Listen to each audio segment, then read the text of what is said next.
Welcome to A Woman's Voice, Empowerment Radio, where your voice is heard. Featuring your host, Kristy Lee Tritz, international best-selling author, inspirational speaker, and women's empowerment coach. Kristy Lee supports women to no longer live in silence, to find their voices and to have those voices heard, to create change. Kristy Lee's guests will inspire you, empower you, and show you how to overcome obstacles in your life. Guests will be sharing their stories of survival, how they moved through addiction, going from fear to empowerment, and how they came from silence to sharing their voices and being heard. Kristy Lee will also be showcasing professionals who will give you powerful tools to move from where you are to where you want to be. Get ready to be encouraged and inspired. And now, here is your host, Kristy Lee Tritz. Hello all you listeners out there, and welcome to my launch show. I'm so happy to have you here today. Don't forget to join us every Thursday after the show in the exclusive Beyond the Cover book club, where the cover girls take you beyond the cover and help you achieve the life you've always dreamed. Don't forget to register at KristyLeeTritz.com under Beyond the Cover. Don't forget, pick up your copy of my first children's book, Goldilocks and the Three Polar Bears, while you're on the site. And without further ado, I'd like to introduce my guest, Louise Deerson, who is a busy mom of two, a coach, dog mad, and networking marketing entrepreneur. Like many others, she was first invited into the world of network marketing in the form of a party plan business. For 12 months, she struggled to get momentum. With no upline support and little time, she found herself spending double what she was earning, buying products and trying desperately to become a success. This took a huge toll on her and her family. The experience opened her eyes to a whole new world. But also, she saw firsthand just how many people there were in the same position as she had been. No support, no direction, no mentor, no training. It is now her mission to change that. Through network marketing, she believes that we can change the world. And without any other delay, welcome to the show, Louise. Hi, Kristy Lee. Thank you so much for having me. I'm coming to you from Australia. And how's the weather out there today? It's early in the morning, so it's a little bit overcast, but it'll probably be a hot one. Sorry about that. Nice. That's okay. So can you talk with us a little bit about your network marketing journey and how you now empower other leaders? Yeah, I think like a lot of people, I wasn't necessarily looking for anything when I found the opportunity that I was in. I just found a product I liked, and suddenly my friend was doing it. I thought, sounds pretty good. She can do it. Well, I can probably do it. And so it was very exciting, and I sort of came at it with an open checkbook. You know, I thought, this is going to be my multi-million-dollar business. I can claim everything on tax. I can spend this and spend that. And before you know it, you've got a house full of these products and they're not cheap products. And you don't actually know how to build a business. So I think I started off quite well. The first couple of months I started off quite well, and I got some really good momentum. But after that, my upline bailed on me, and so I had no support. I had nothing, and I just didn't really know what to even do. I didn't know how to talk to people. I didn't know how to empower people. I didn't view myself as a leader, so I was attracting people that were, I suppose, victims of themselves as well, and didn't really know how to get themselves going. So my whole business took a bit of a downhill spiral. Mm-hmm. And so how did you take it from that downward spiral into a place where you were, able to find that support? Where did you find that support when you didn't have it from your upline? So I think from the nearly a year that I spent sort of trying desperately to make my business succeed, and I did go to other successful people in the same company and ask for help, but unfortunately, just the nature of the business, they tend not to help you because they see it as competition. Mm-hmm. And during my journey with that first company, I actually had come across my now mentor. I was on YouTube. I was looking at, I don't even know what I was looking at, and somehow her video popped up, and so I was like, oh, okay, well, I'll just watch that. And so I watched it and then proceeded to go to her website and clicked the, contact me for more information. And it was only because I didn't really know that much about network marketing, but if you've only been in it for a week, you almost have a degree in it compared to people that have never been in it. And so because I sort of got the idea of it, I wasn't skeptical. I was quite open-minded. So I sort of clicked my way through her website, and the next day she phoned me, and said, "Oh, have you looked at this and that?" And I said, "Oh, not really." So she sent it to me. I had a look. I thought it was amazing. I thought I could do both opportunities. It turns out that it's very difficult to do more than one thing at once. So I decided to put her opportunity on hold and continue with what I was doing, thinking that I was going to be super successful in what I was previously doing. Mm-hmm. So once I got through that struggle of just realizing I've just tried so hard, I've just worn myself out, I just don't even know what to do now, I have to accept defeat, I then realized, Wayne, I have this whole other world here that I haven't even looked at. And so I just contacted her. I just sent her an email and I just said, "I'm ready, but please, I really need some help." Mm-hmm. And that's all I said to her, and she jumped into action. So what was it when you were watching those videos and looking at the information that attracted to you, her to you and you to her, and what kind of made you want to find out more about that person? She's very real. She just wears whatever clothes she's going to wear. She doesn't go and put on a special suit to do her videos or anything. She's very real, and her videos were about cold calling, and it was the funniest video actually of her dialing these numbers. "Hi, I'm returning your call, or you inquired about my opportunity. No, you haven't won a prize." This was so... And it just was, she was going on and on about these calls saying, "Have you ever done this cold calling? Because, it doesn't really work." And yeah, I sort of just related to her. I thought she was quite funny and very real. And the opportunity video, the company that I'm with, we are network marketing, but we don't sell a product, so to speak. Mm. So that was really appealing to me, that I wasn't going to have to spend several $1,000s on products again. Yeah, for sure. It sounds like she... was empowering to you, that you felt like you had this opportunity that you needed to grasp, because look at what she was doing. And I think sometimes that's the thing that we lack, whether it's in business or relationship. We lack that, that ability to attract people that way, through our personality, not necessarily through what we're selling or what we're doing, but through that. Yeah, you are so right.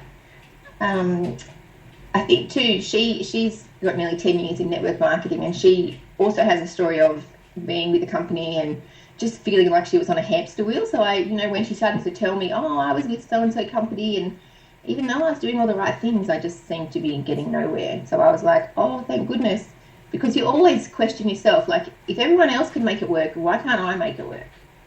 Yeah. You know what I mean? So yeah, I think I really related to that, and I liked her humour. Cold calling. Yeah, so I think humor is important in it, because people need to see that you're real in business, and they need to see that you are, that you have dimension, that you're not just trying to sell them something or trying to get them into something, or those kinds of things, right? Yeah, definitely. I just really like that she's not to me, a good leader they just tell you the truth, and sometimes you're not going to like the truth, but she just says it. She will say, "You are giving yourself permission to be lazy this week," or "You are doing this," and even though you probably don't want to hear it, it is the truth and you need to hear it. So I really like that about her. Yeah. And that's important in everything that we do. That truth really will shine through.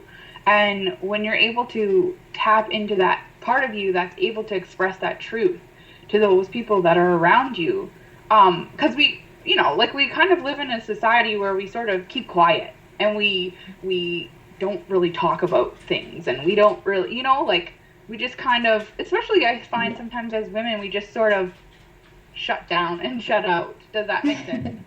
Yes. and I really think we should speak up for what's important, and sometimes people need to hear the truth. They're not going to like it. They're probably going to hate you for it, but I think sometimes people need to hear it. Mm. It's just the way you word it, isn't it? For sure.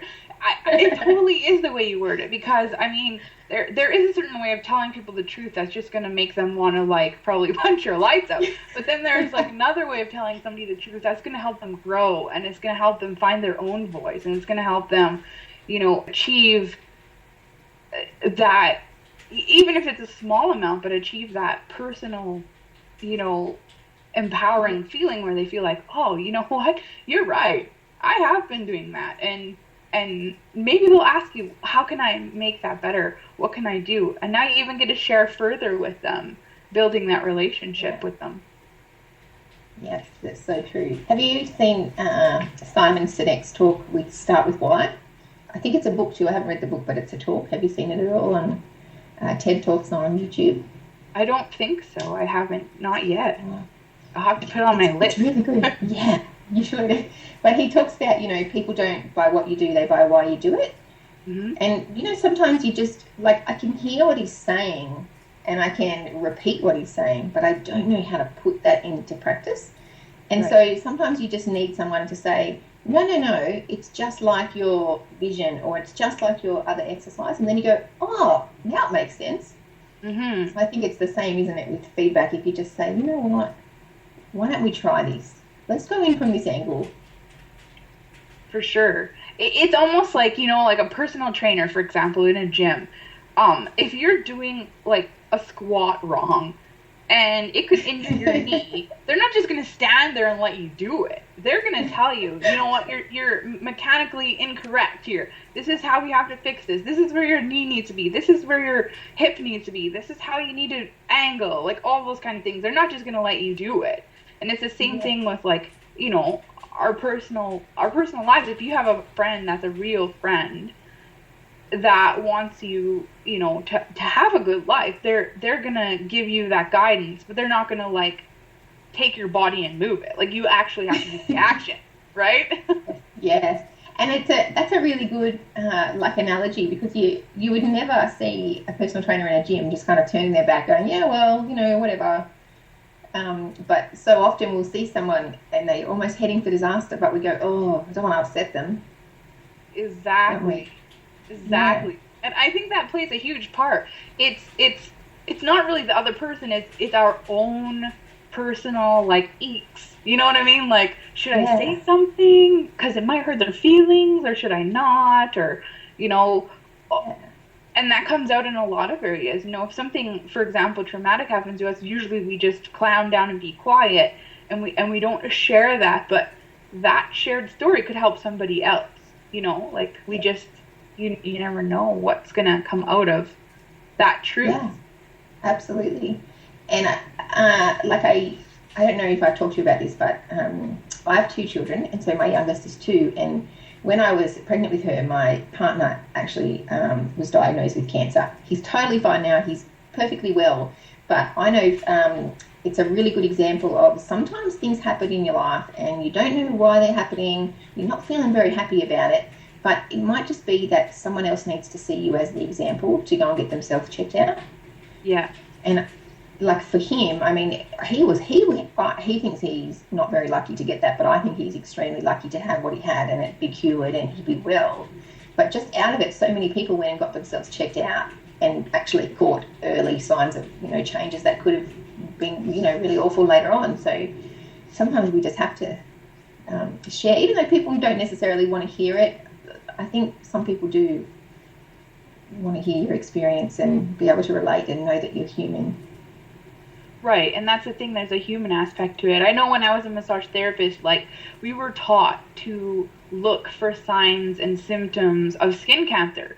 And it's difficult because sometimes you're massaging a client, you might feel a lump, or you might see something on their back that they would never see.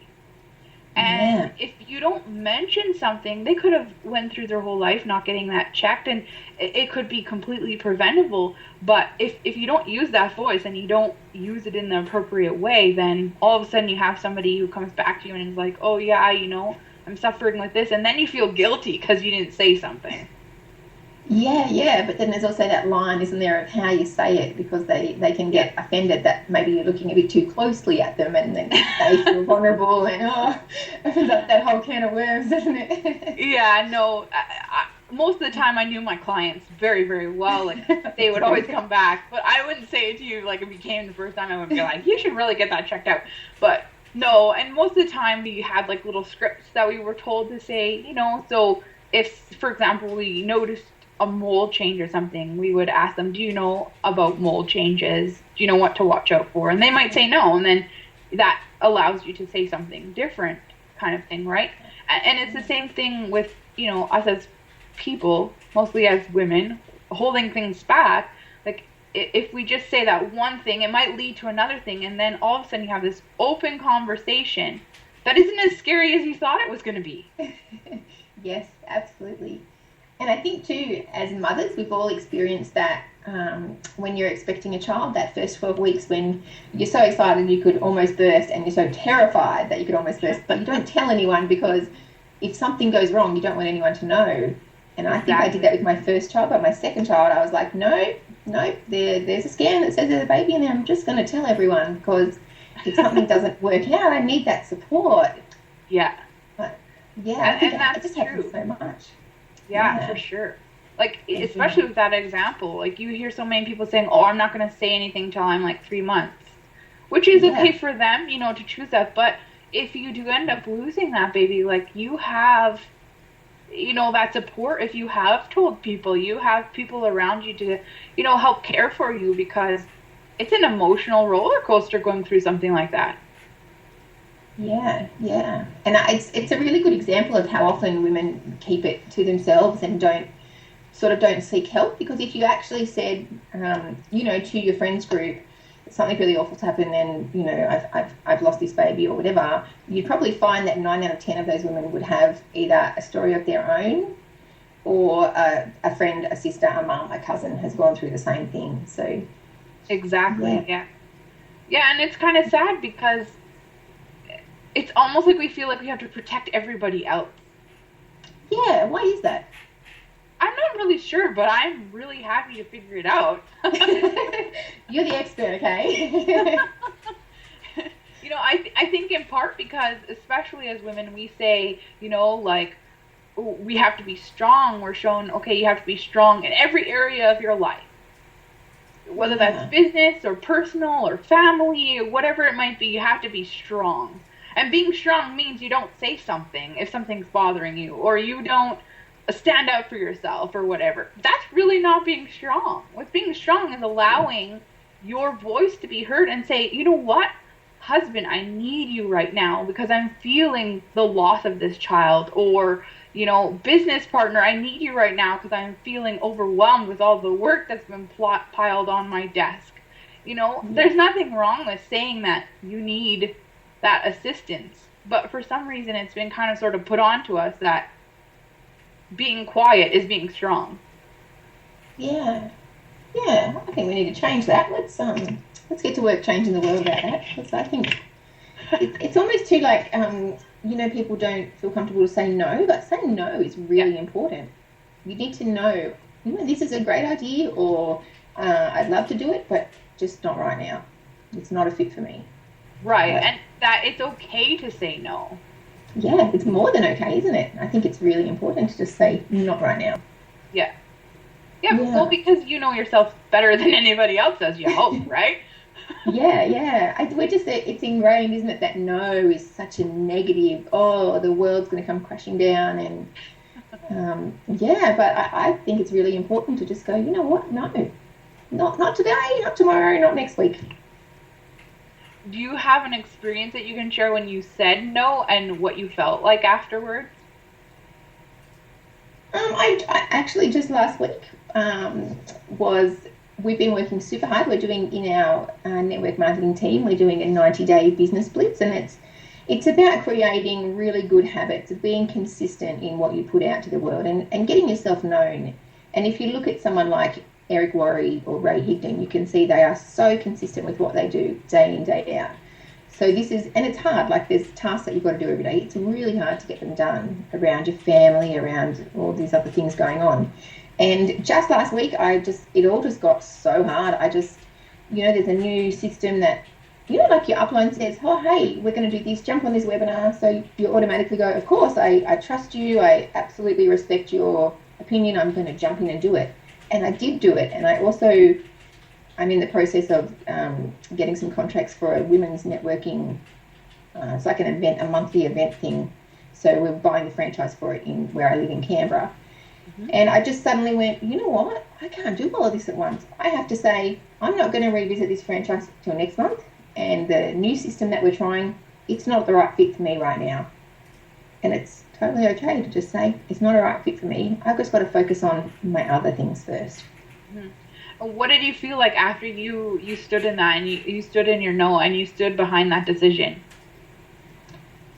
I think, I know that I felt quite upset and emotional because I felt like I was a failure to not be able to do an additional 10 things at once. But then once you realise, and we have so many things on the go. Multitasking is a myth, people. It is not healthy. I'm the worst multitasker in the world. I cannot do more than a couple of things at once. You know that because I just get so tangled up and my inbox starts overflowing and I don't know if I'm left or right and oh dear.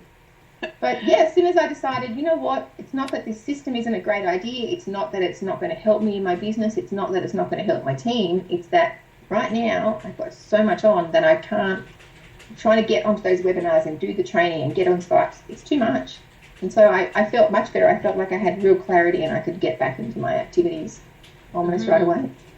And that's sometimes, if you look at your inbox and all of a sudden it says, ding, ding, ding, ding, you have 178 emails. I'm like, whoa, delete. I've got to stop these Facebook notifications. Exactly. Or my husband will be like, sleeping at night, he's like, your phone keeps going off. I'm like, I know, it's the Facebook things. And I'm like, I have to learn how to turn those off. Yes, me too. And all those, you end up on all those group pages. I have to keep going in there and going, turn off notifications. I don't want to know that everyone's put something in there. No. And it's great to have all those groups. It's great to belong to those things. But sometimes, 10 of them are really hard to follow. Yes. And that's where I think, kind of sort of figuring out who you are, what you need, and where you want to go is really important because then you can narrow down what groups you need to belong to get to that point. Yeah, absolutely. And all those other, other friends in business have started their little group pages for their team and they say, oh, I'm going to add you in. And before you know it, you think, why am I even seeing this? I don't need to see this. I could still be your friend and support you without seeing all this. Yeah. So, yeah. That's what the share button is for. That's right. I'm sure at one point I was part of 50-something groups. I was like, what am I doing? This is crazy. And it takes a long time to remove yourself from those groups. It's very time-consuming. It's like the email thing, right? And some of them you press please don't send me these anymore. And it's like, your email is not valid. And I'm like, what the heck? You just emailed it to me. How can it not be valid? That doesn't make any sense whatsoever. What are you talking about? You're just a computer. You have no idea. Apparently there's a really good, I don't know what it's called, but there's a really good site you can go to and you put in your email address and it tells you all the things that you subscribe to. Mm-hmm. And so you can go and unsubscribe from them. I have to find out I can't remember what it's called, but how cool would that be? Yeah, that would be very much easier. Yeah. So when you say that it's your mission to change, how you said you had no support, no direction, no mentor, no training, how are you living out that mission? What is that mission to you? So I think as women, often we're quite competitive, but also in network marketing especially, we get stuck on this training thought that my company is better than your company, your product is crappy and mine is awesome. And suddenly we've got this really negative energy and I just don't think it's helpful at all. Even when I was with my previous company, I'm still with that company. I am a product user and I still have customers. I'm just not actively building it.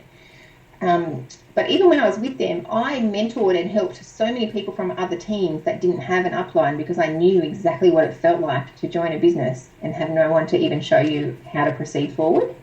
And so I think it's really important for us to not see each other as competitors. The best thing we can ever do is support each other and say, you know what, I'm so happy that you're with this diet shake company and you love it, and I'm going to show you some ways that I have learned how to, approach people and how to coach my team and how to lead them effectively without it being about my company's better than yours. I don't know if you're all familiar with Richard Blissbrook. He's like my most favourite person in the world, and Lisa Grossman. And you only need to listen to either of those people for 5 minutes to hear that it's all about, this industry is not about selling product. It's about empowering people, developing people. It's about getting those grains of dirt and growing them into diamonds. So I plan to be a speaker, and to be able to be I'm going to have my success anyway, and already do with my network marketing. That's going to be my income. That's going to look after my family.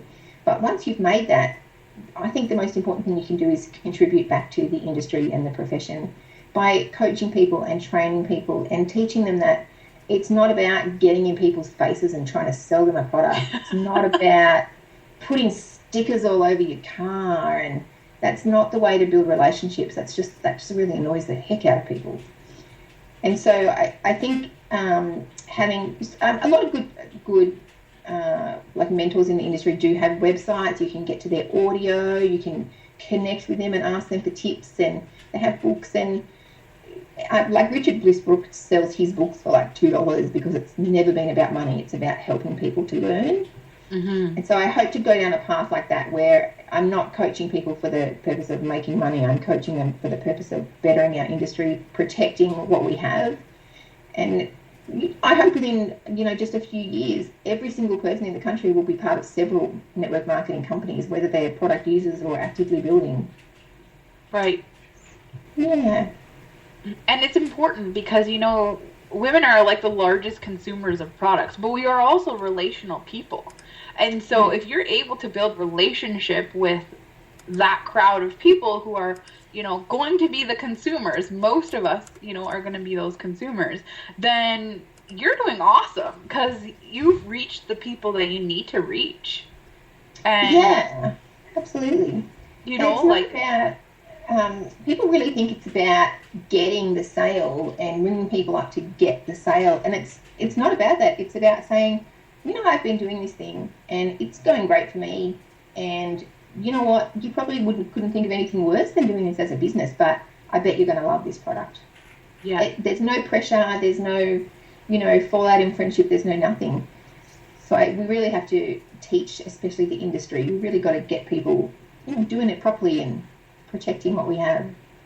And I do think that, like, the industry you're talking about is changing, because you see a lot of people now, it's not so much about,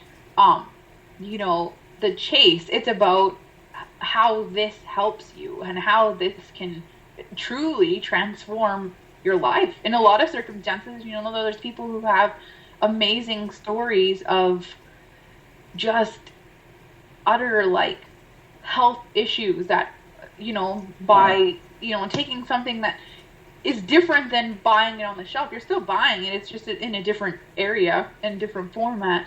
They come out with like all these amazing stories, like they don't have acne or whatever you want to, kind of take as an example, right?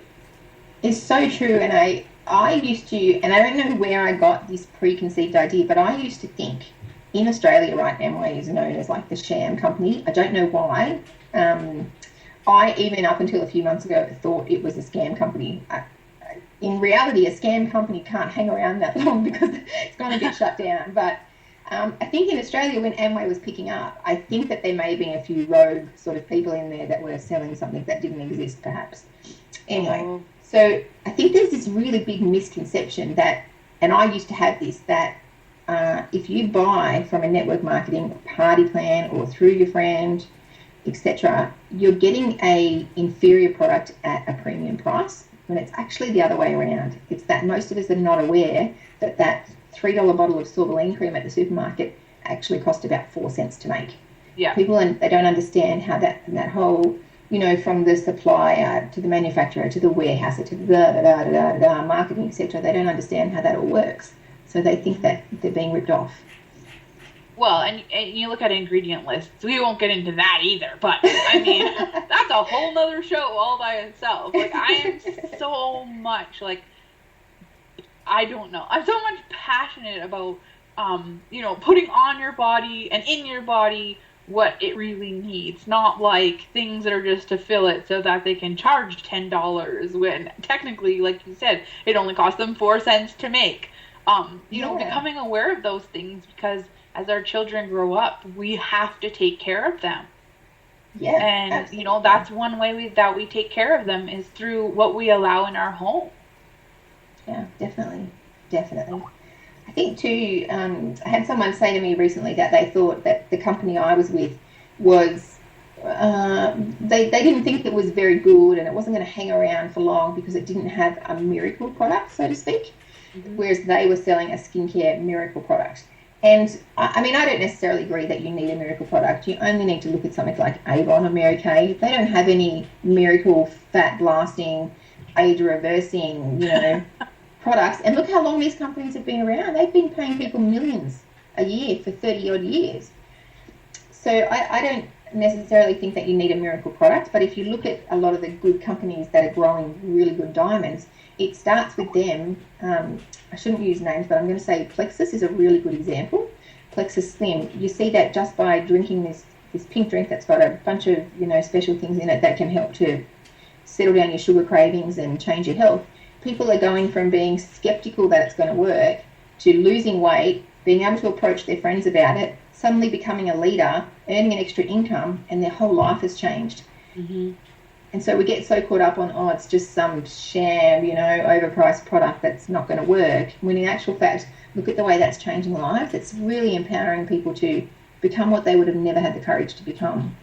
Right, and not necessarily that they don't have the courage to do it, but sometimes you need that extra boost. It's like that friend who says to you, like how we were talking about in the beginning, that little bit of truth, and it provides you with that little push, especially when it comes to something like weight. A lot of us women deal with this, especially after you have a child. And it's like, oh my gosh, I just gained a whole nother person. How the heck did that happen?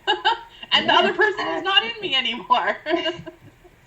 And it's totally true. Like you do feel that, that feeling of just sadness sometimes, because it's like you're trying everything to change it, but there's just not working for you. And sometimes it could be, like just eating different things, but other times it's like there's something going on in your body that's just not agreeing with what you're doing, and voila, all of a sudden you add something which has nutritional value, and poof, there you go. And it takes that, like, just like anything, it takes that moment when you just say, heck with this, I'm going to walk this road, and I know this is the road I'm supposed to go on. I'm going to jump through this fear hoop, and I'm just going to go for it. Yeah, and it's amazing how it only takes, when you decide, you know what, like being fed up is the best thing that can ever happen to anyone. Because when you decide, I just don't like this anymore, and I just don't want to do this anymore, it only takes one little step in a new direction, and suddenly a whole road opens up. And you don't even realize, like you go, what? Whoa, I would have never gone this way. I just got that 1 minute of Dutch courage, and here I am. Exactly, and I think that's what it is. I think even with the example we used, fear holds you back. What if it doesn't work? What if I try this and it doesn't work either? I've tried that and I've tried that. But when it comes to, being empowered, it's like you just have to take that leap. And yes, sometimes it's still going to lead you down a road that seems like a dead end, but you learn something through that, and you take that with you continuing on your road.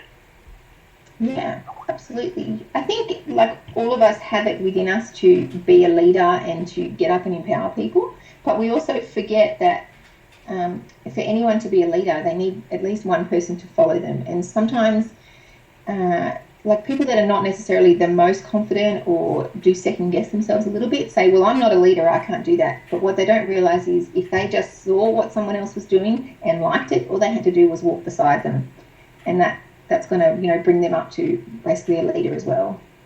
Exactly, because a leader, a leader is within each one of us. It's not something you become. You have that ability within you. It is to allow that ability to come out and allow that ability to be seen. And then, pretty soon all of a sudden you're like, holy cats, I had like one friend on Facebook, for example, because everyone knows Facebook, right? And then all of a sudden I had like 1,000. How did that happen? And all they really did was begin to change and say, hey, I'm just going to live my life and live it to its fullest and not be afraid to live anymore. Yeah, and not be afraid of saying, you're not necessarily bringing value to my life anymore, so I'm just going to move forward without you. That there's nothing wrong with that. I used to think you had to justify, and I've so many times rung up a friend and said, it's not that I don't like you, I just don't think we are serving each other anymore. And they get mad and they're abusing me, and I'm thinking I'm doing the right thing by just telling them the truth, when it's better just to back away slowly. Slowly back away. And the other thing to remember in that example is you have to remember you're only responsible for your action, not their reaction. And that's huge. Like when you realize I'm only responsible for me and my action and not someone's reaction to that action, wow. It's almost like a whole nother dimension opens up in your life. Oh, yeah, definitely. I'm trying to teach my son that, he'll say, I'm cross with you because you didn't let me, or you didn't. And I say, honey, we're responsible for our own feelings and how we respond to things. So, I understand that you're feeling a bit grumpy, but you've got to turn that around. It's hard, though. Even as adults, it's really hard to say, you know what, why am I blaming other people? I can't blame other people. That's stupid. That's what losers do. They blame other people. I'm going to be a winner. I'm going to, blame myself and empower myself. Right. And taking responsibility does that, especially with kids, like, so-and-so punched me on the playground, and then you'll be like, what did you do? You know what I mean? And, teaching them to take responsibility for their action in that particular circumstance is so important. Have you seen that? I think it's an email that goes around, and it says, the teacher says, to get I think they say it with a piece of paper and with a plate, like get a dinner plate and drop it on the floor and it smashes. Now say sorry to the plate. Is it fixed? And so often we're teaching our kids and like society as a whole that if we do something, we just have to say sorry and it's going to be better. But we can't actually, it's never going to be the way it used to be. It's about, being really accountable to yourself and your own actions. And ultimately, we don't control other people's emotions. Oh, yeah, and you won't ever change somebody by trying to either. So true. Does not work. The only person you're in control of changing is yourself. And a lot of times I don't think that's not something you really think about. It's just something that sort of passes by like a ship in the night, right? It's like, yeah, I know it, but... Yeah. But we really do have to just own our own behaviour and try and be the best version of ourselves. Like be a good person. You're just going to have to upset people sometimes. But, if you do it, coming from a good place with a full heart, then it's okay. Yeah, it's not about doing it maliciously at all, because that doesn't work either. No, it doesn't. That is for sure. That's not work. Like one of the things that I really love about network marketing, I think, is that you really grow. Like I know for me, before network marketing, I was someone that would be like, oh, why does it always happen to me? Why is it every time you get a big chunk of savings in the bank, a bill comes along? Why is it every time I plan this, something goes wrong? And network marketing is the profession that changes that. It teaches you how to develop yourself. Instead of changing other people, it's you that has to change and learning how to change yourself. And that's why if you look at someone like, I'm reading Randy Gage's book, and he talks about how in the beginning some sham operator had told him that you didn't even have to buy a product, you just bought the value you were supposed to do each month worth of a gift voucher. And so Randy Gage would go to these meetings and smoke the gift voucher, be like, see, I don't even need to buy the product and I'm still making money. And yeah. Aren't you buying the voucher? Yeah. And so it created this like flow-on effect where nobody else was spending the amount they needed, so no one was getting paid. And so he realised, oh, wait a minute, there's more to this. And his book that I'm reading is so good because it talks about stop trying to change other people, stop trying to be that, don't chase people, don't do anything. Take a step back, work on yourself, be the best version of yourself. And they say that the self-made millionaires, it's never been about the money, it's about who you become in the process. Right. So I think that's what we understand that other people don't seem to get. Like, other people think we're just trying to recruit them and sell to them, when actually we're trying to help them to totally change their life. Yeah, it is true. Like, when you enter, for example, like I've been a part of this mastermind group for a few weeks, and you really learn from other people who are a part of a group who want to go towards the same goal as you. Now, obviously, it's not going to be specifically the same, but they help teach you through their circumstances too. Like when they say, oh, I didn't follow through on my schedule this week and whatever, took over it. You learn from that experience because they're able to teach you through their, through their failings and through their difficulties and their struggles. And that's why I think it's so important as women that we become empowering to each other.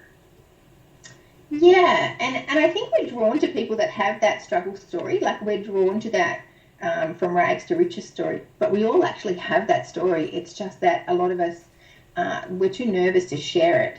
And if we just got out there and said, you know what, I remember a time when I was sleeping in my car or when I couldn't feed my children and I decided to change it.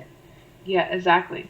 You look at somebody like Jewel, for example. She slept in her car, and look at now. She has her own family.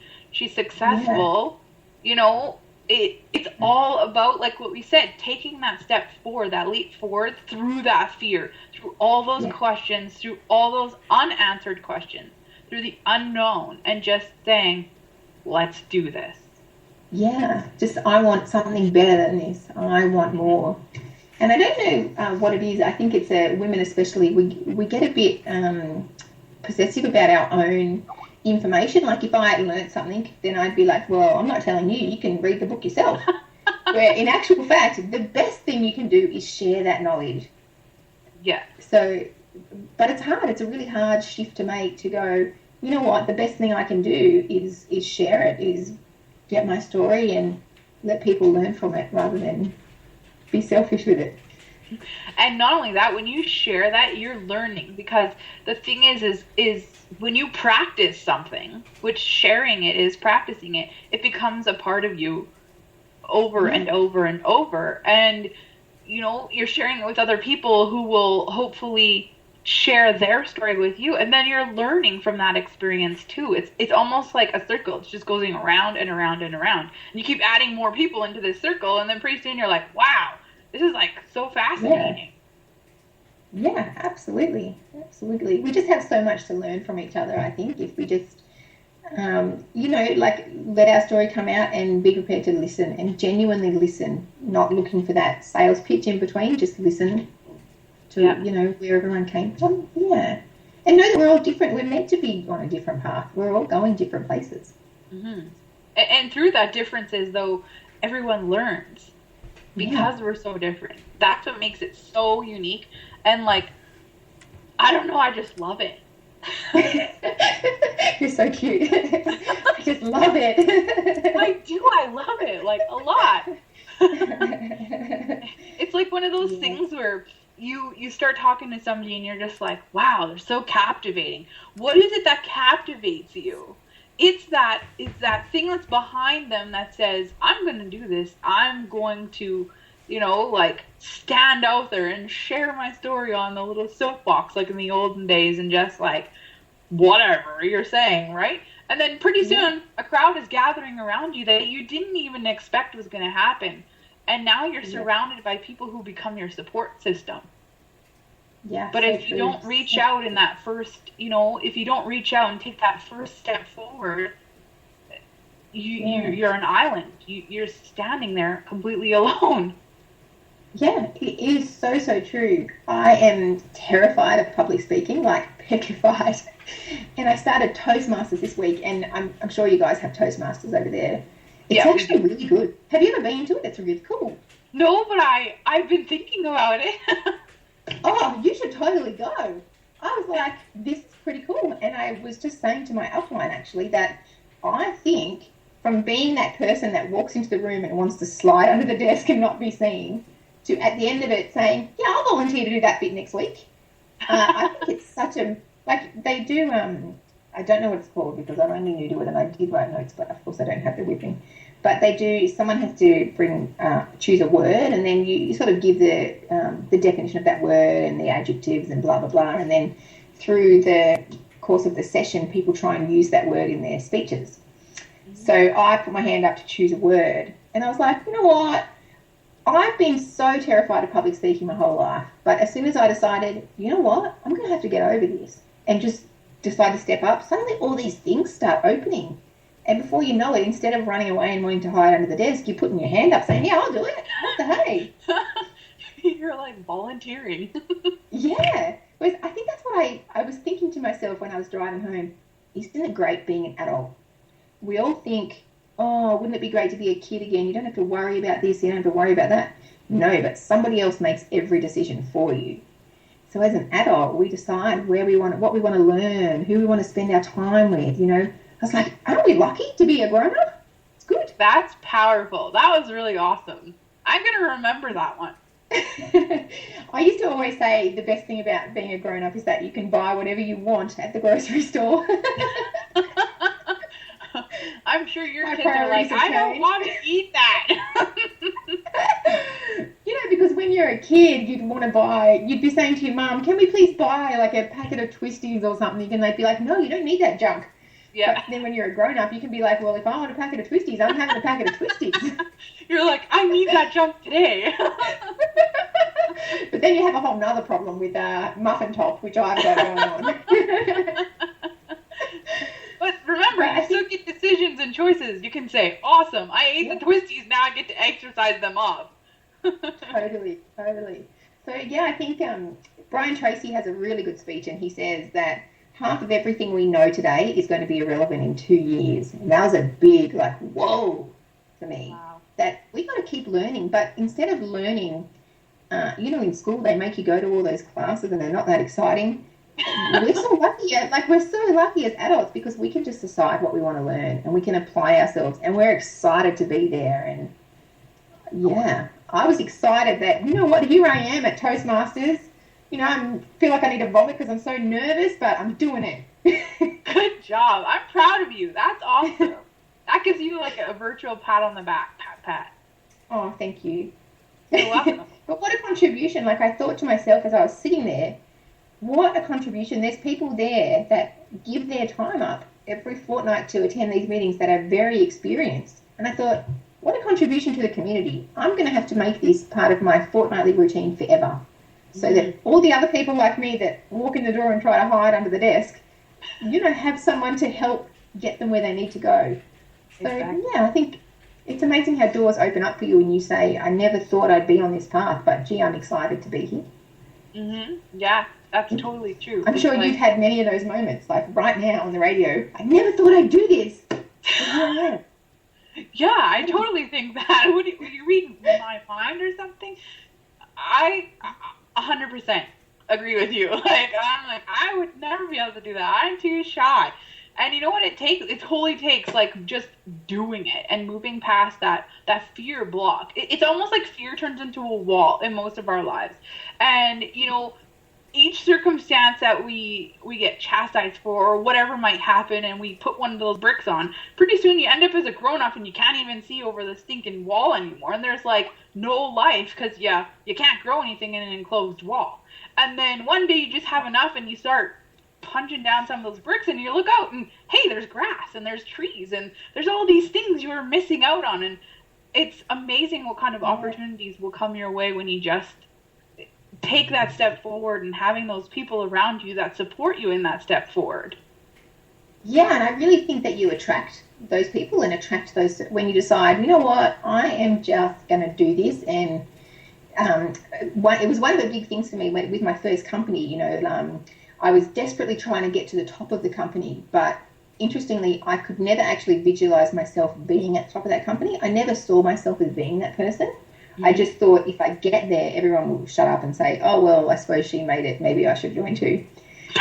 So, and like it's again, it's like building that wall. Like I had this big wall around me when I actually stopped and went, you know what, this is not working for me. I'm not even having fun anymore. But when we start doing that, we start attracting all these other good things and amazing things that are meant to be in our lives, these people, and they say like we often build walls when we should be building bridges. Mm-hmm.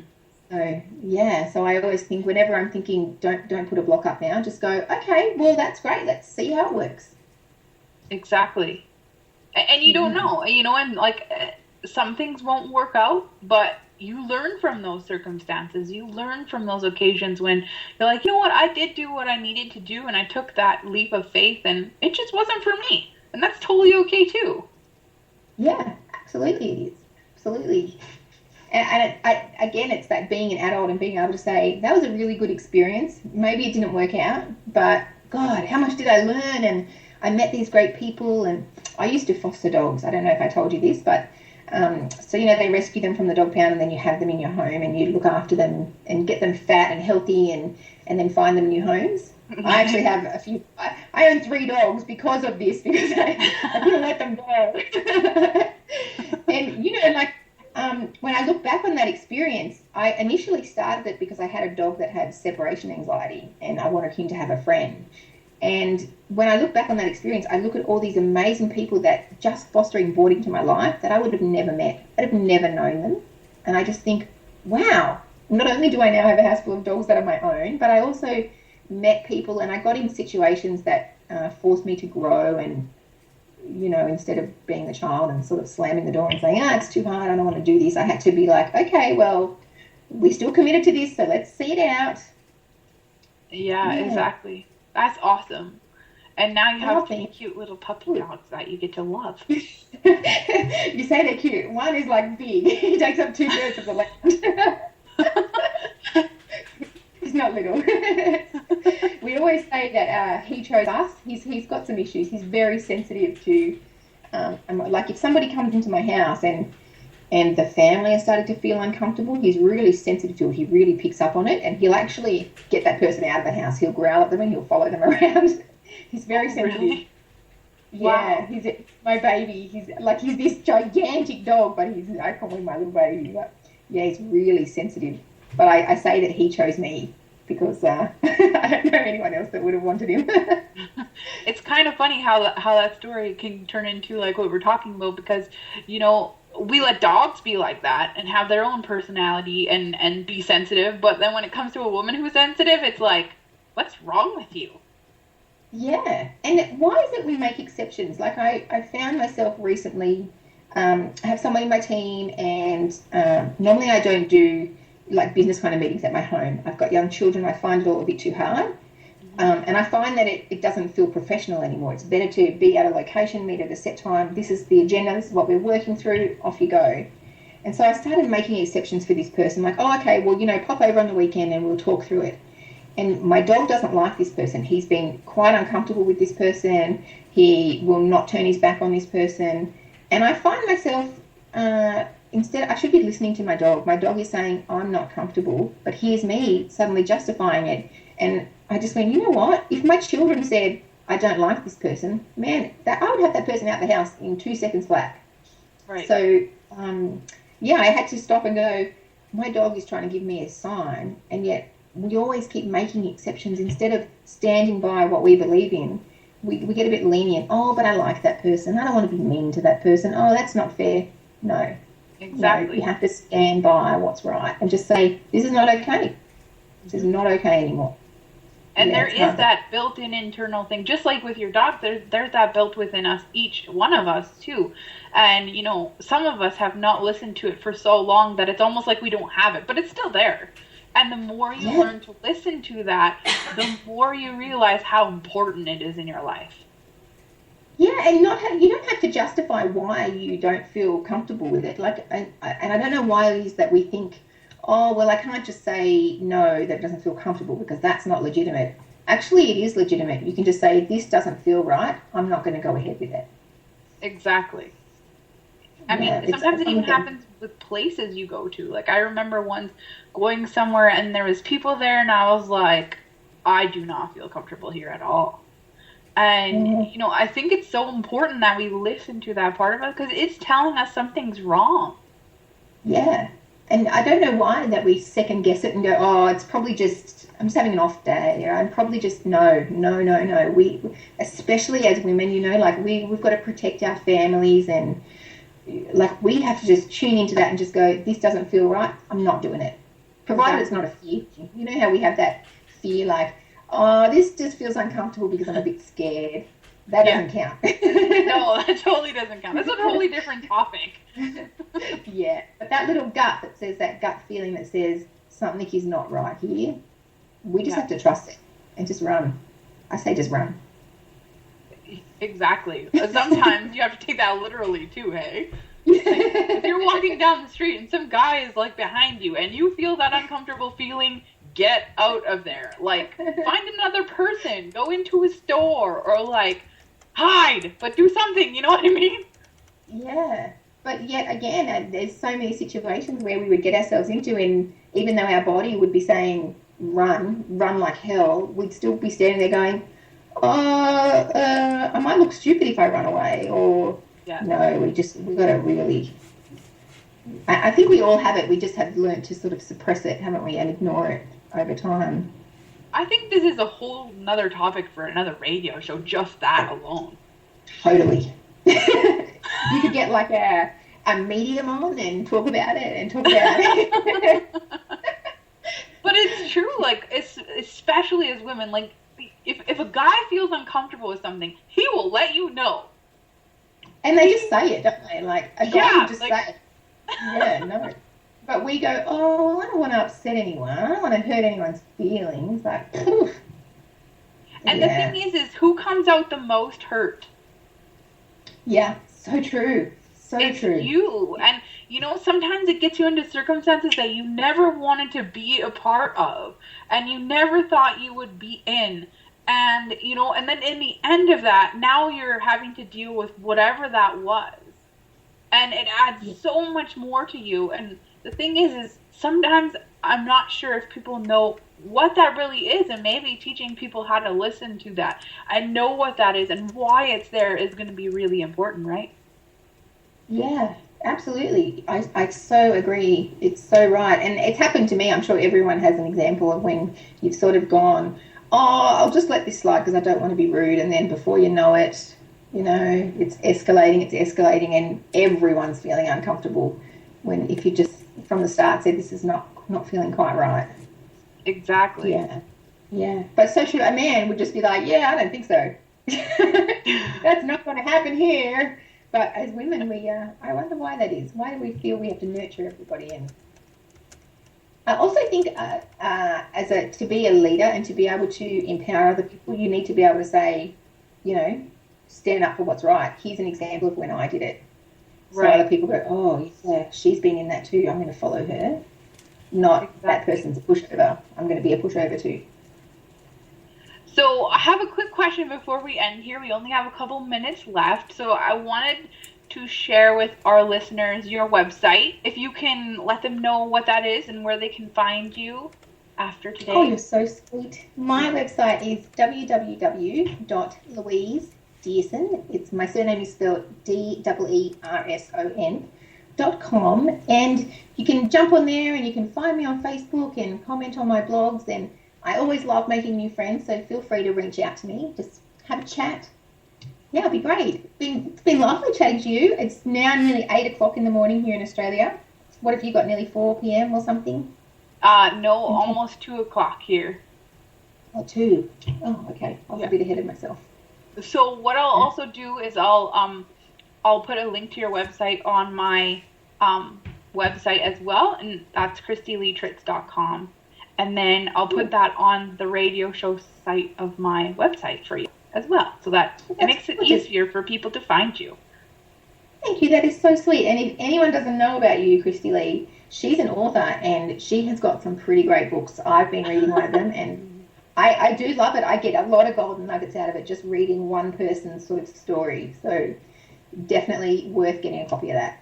There are a lot more to come. There's a few being released this year. I have 7 in the works this year. Oh, wow. That's exciting. You'll have your own Amazon store. Almost. Pretty close. I do have it on my website, all my books that I have right now. That's so well done. Yeah, it was really awesome talking to you. I am so excited. Our conversation was amazing. We talked about lots of things that, will help our listeners when it comes to, empowering them. What does a real leader look like? All those things. And I really appreciate your time. Oh, you're so gorgeous. Thank you so much for having me. It's been lovely. You're welcome. And I'm feeling better. I was feeling not so flash this morning when I got up. My throat was hurting. It's feeling a bit better. So thank you. That's all that positiveness. Maybe. I got up and had my shower, and then I went and put clean pajamas on because I thought I'm just going to be going back to bed after this. But I think I might go and get dressed now. Put on some lipstick. Yeah. Good. Thank you. I hope you guys have a lovely afternoon in freezing cold Canada in USA. You're welcome. I will. Wrapped up in a blanket. Bless you. Well, thank you. It's been lovely chatting. You're welcome. Thank you for joining Kristy Lee and her guests on the show today. Tune in to A Woman's Voice, Empowerment Radio, every Thursday at 1 Mountain Standard Time. This station is made possible by generous donations made by our listeners. To donate, please visit KristyLeeTritz.com and keep helping us share women's voices. Have a blessed day full of inspiration.